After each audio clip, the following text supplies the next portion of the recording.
TikTok के जरिए ख्वाहिशमंद partner programme के आपका उनके लिए क्या मैसेज है? यार सीन जैसे ही होता है कि सबको जो है ना, तो जैसे कि आपको पता है कि आपका भाई आ चुका है कराची। तो उस्ताद पॉपकॉर्न और पेप्सी उठाकर बैठ जाओ, क्योंकि जानी मैं बता रही हूँ वीडियो में बड़ा मजा आएगा। तो आज मैं आप लोगों को बताना जा रहा हूँ कराची में मेरे पहले 7 दिन की कहानी। और इन दिनों में एक दिन वो भी है जब मैं फ्री फायर के ऑफिशियल ऑफिस गया। अच्छा तो हे अस्सलाम वालेकुम and welcome back to gang to another video. तो शुरुआत करते हैं फर्स्ट डे से। 2 घंटे सफर करके जब मैं कराची पहुंचा तो कराची के अंदर मेरे पहले दिन की शुरुआत और इसका इख्तिताम कुछ ऐसे हुआ। अगले दिन बारिश हुई और बारिश होने के बाद शाम की वक्त चाय के साथ गरम गरम पकोड़े और समोसे खाकर जो मजा आया ना,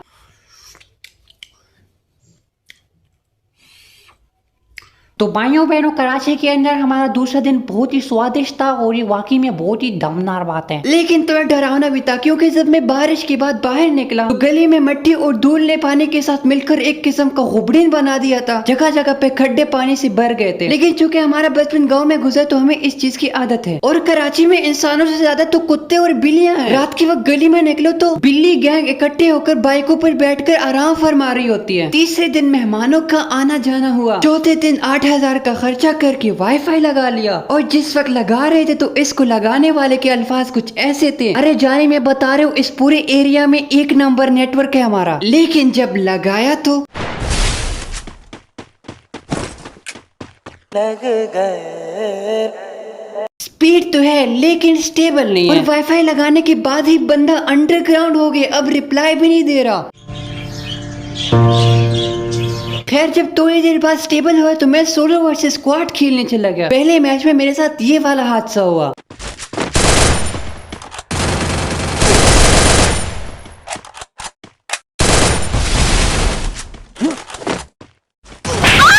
अगले मैच में बहुत ही खतरनाक लोगों ने मुझे घेर लिया था। जैसे तैसे करके जब एक को मारा तो खरीदो फरोख्त करने के लिए मैंने मशीन की तरफ जाने का इरादा किया।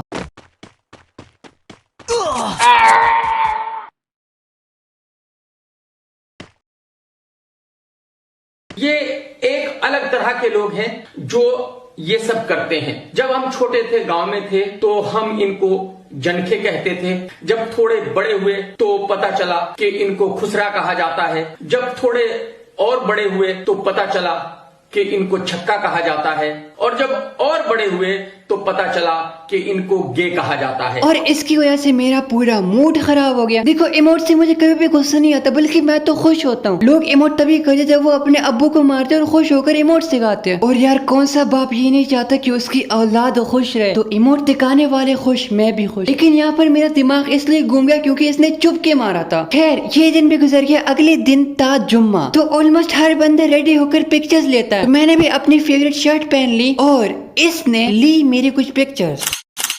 मेरे ख्याल से कुछ 200 पिक्चर्स लेती और मतलब उंगलियां दबाया जा रहा था, बस उनमें से ये कुछ पिक्चर्स ही सही है। तो इसी बात पर वीडियो को लाइक करें, चैनल को सब्सक्राइब करें, कमेंट में जरूर बताएं। और फिर मैं जुम्मा पढ़ने चला गया एंड बिलीव मी वहाँ पर ही मुझे मेरे 3 सब्सक्राइबर्स मिल गए और मैं बहुत खुश हो गया। पहले तो शुक्र अदा किया, उसके बाद सोचा कि क्या बात यार, लोग जानते हैं मुझे।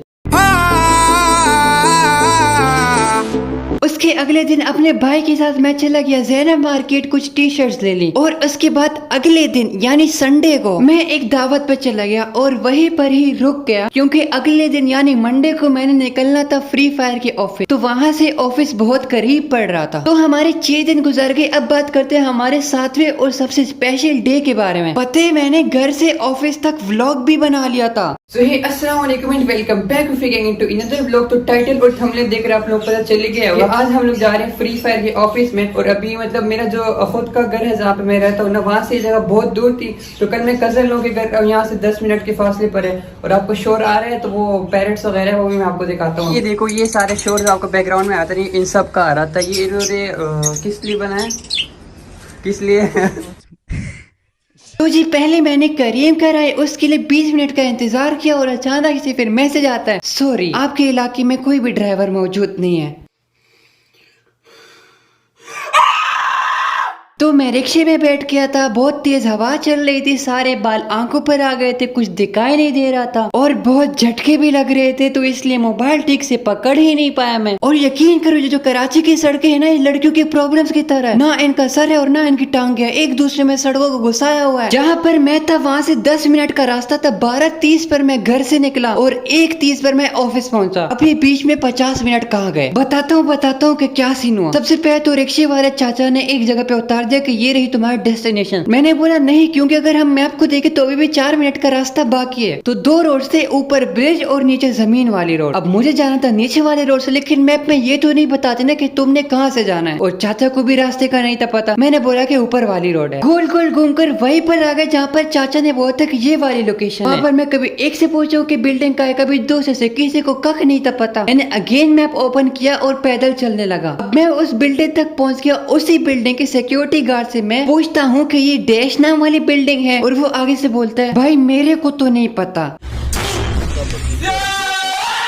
और बस आखिर में थक कर मैंने मॉडरेटर को कॉल लगाई कि यार ये जगह है, यहाँ पे करो, खुदा का वास्ते आ जाओ और ले जाओ मुझे। अब A to Z vlog record कर लिया, एक एक बंदे का अलग अलग इंटरव्यू लिया। और ये मैंने दबाया और अभी खुल गया। अबे कसम से भूल भुलैया यार, एक ही जगह पे घूमे जा रहा हूँ, समझ नहीं आ रही कहाँ से आया तब कहाँ जाना है। एक जैसे सब कुछ, एक जैसे शीशे, एक जैसा रास्ता है। यहाँ पर अभी हम पहुंच गए फ्री फायर के ऑफिशियल ऑफिस में। एक्चुअली ये एक बिल्डिंग है, इसमें बहुत सारे ऑफिस है। लोकेशन मैं आप लोगों को नहीं बता सकता क्योंकि प्राइवेसी है, बट खैर मैं आप लोगों को फ्री फायर का जो ऑफिस है वो पूरा सीन दिखाता हूँ। यहाँ पर जो मॉडरेटर्स है, एडमिन्स है, उनसे मिलाता हूँ, इंट्रो करवाता हूँ आप लोगों को। और उसके बाद मैसेज आता है कि डियर रूफी भाई, ऑफिस या ऑफिस के अंदर काम करने वालों को दिखाने की इजाजत नहीं है। लो जी, लग गए लेंटर।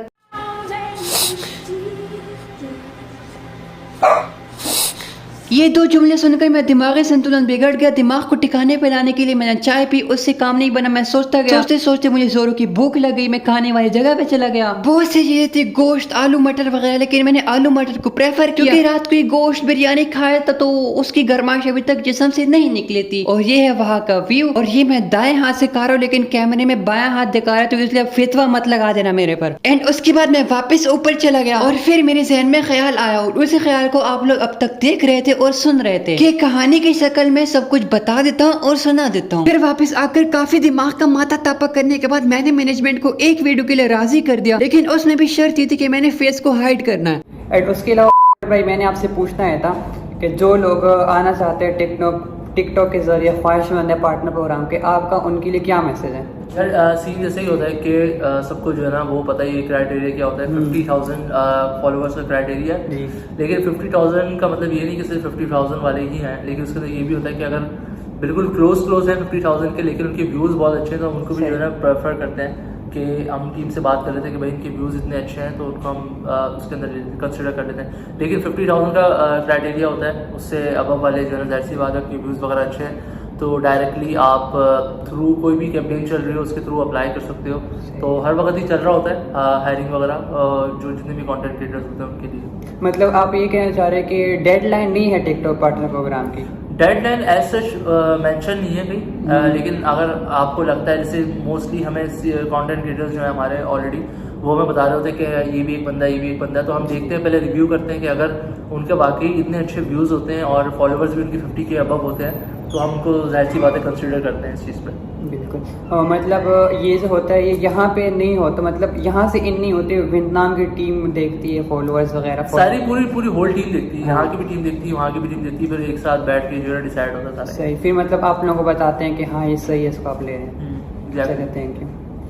तो बस यहाँ पर कहानी हो जाती है खत्म, जिसका टाइटल था my first 7 days in Karachi. मैं आप लोगों को ऑफिस तो नहीं दिखा पाया बट इमेजिन करवा सकता हूँ। पहले इमेजिन करके एक लंबी से बड़ी बिल्डिंग है, उससे बहुत सारे ऑफिस है। एक ऑफिस का नाम है गरीना फ्री फायर। आप उसको जैसे इंटर करते हो तो वहाँ पर बहुत सारे कंप्यूटर्स रखे हुए हैं, बहुत सारे मॉडरेटर्स हैं। एक मॉडरेटर यूट्यूबर्स को रिप्लाई दे रहे हैं, एक जो है वो एडिटिंग कर रहा है, तीसरा ऑफिशियल पेजेस पे पोस्टिंग कर रहा है, और चौथा इवेंट्स देख रहे हैं किस दिन कौन से इवेंट को लाना है, और बाकी अलग अलग काम कर रहे हैं। तो अब बात करते हैं अपने इन गेम इवेंट्स के बारे में 3 इवेंट में अभी कवर करने वाला हूँ। ये वाला जो बंडल है ये मुझे निकला तकरीबन 1200 डायमंड्स में। 1100 के मैंने बॉक्सेस बाय किए लेकिन टोकन्स पूरे नहीं। उसके बाद मैंने अगेन बाय की एंड फिर जाकर टोकन्स पूरे हो गए एंड मैंने इसको एक्सचेंज कर लिया। और अगर रिव्यू की बात करें तो मुझे इस बंडल में सिर्फ और सिर्फ इसके बाल अच्छे लग गए। उसके बाद ये फुटबॉल की जर्सीज 2 बंडल तो काफी टाइम पहले भी आ चुके लेकिन ये 2 न्यू थीम के साथ न्यू डिजाइन के साथ आए हैं। और अगर एक्सचेंज की बात करें तो 15 tokens which means 1500 diamonds 12 is equal to 1200 diamonds मतलब एक token is equal to 100 diamonds तो लग ही जाते हैं। और ये एनिमेशन तो कब की मौजूद है इसलिए मैंने इसको निकाला ही नहीं। तो बस आज के लिए इतनी उम्मीद करता हूँ आप लोग को वीडियो पसंद आई होगा। पसंद आई है तो लाइक कमेंट और शेयर करें। चैनल पर नहीं हो तो सब्सक्राइब करें चैनल पर। और ये बहुत बहुत मसालेदार कंटेंट आने वाला है तो उसके लिए रेडी रहें। बस या ये रिस्ट्रिक्शंस ना होती ना तो आपको पूरा ऑफिस दिखाता। खैर मिलता हूं नेक्स्ट वीडियो में, तब तक के लिए अपना ढेर सारा ख्याल रखना। Bye bye.